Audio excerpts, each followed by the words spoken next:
Swayam Prabha. Digital India. Educated India.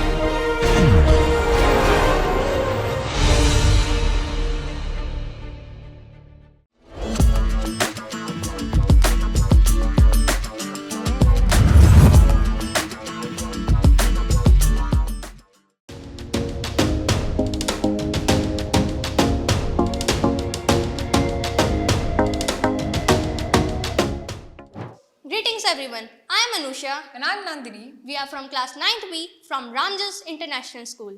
Today we are going to dive into the fascinating world of buoyancy.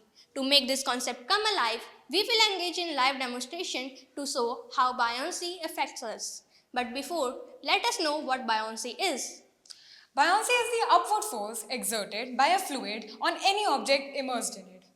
If the density of the object immersed in the fluid is greater than that of the fluid, it will sink. But if the density of the object immersed in the fluid is lesser than that of the fluid, it will float on the surface. Buoyancy counteracts the weight of the fluid, and it is governed by the Archimedes principle, which states that the buoyant force is equal to the amount of fluid displaced by the object. Now, there are three types of buoyancies. The first one is positive buoyancy. In this, the object immersed in water remains up above the water level.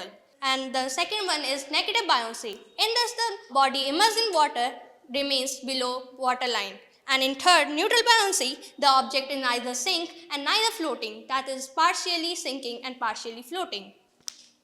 Now, we are going to tell you about the relation between surface area and buoyancy.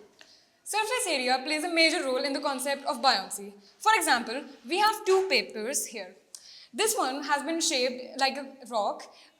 If we put this into the water, it will sink down. But this one has been made into a boat. If we put this in the water, it will float. This happens because of the surface area of the two papers. Now, application of buoyancy and how it impacts us in our daily life. The first one is during floating or swimming, we know that we remain afloat. This is because the body of the swimmer displaces enough water that will prevent it from sinking.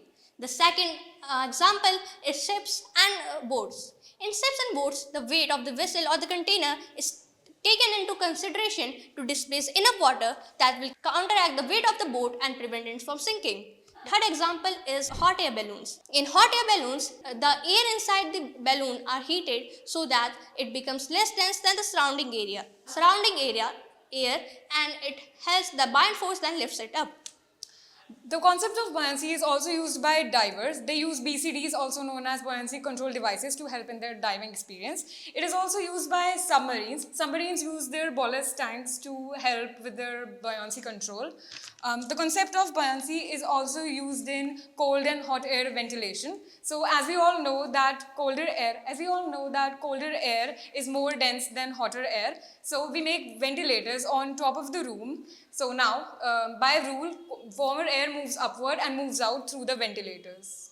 Now, we will start with our experiment. Today, we are presenting the dancing races experiment. Here, I have two glasses. In one, I have normal glass. Now, I will drop some races in it and observe how they sink because their density is more than that of water.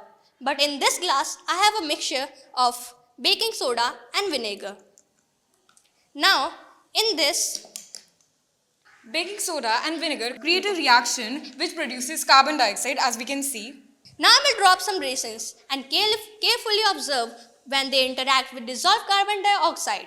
The raisins will appear to dance, showcasing buoyancy in a playful way. This is because this irregular surface of the raisins provide nucleation site for carbon dioxide, which makes the raisins float.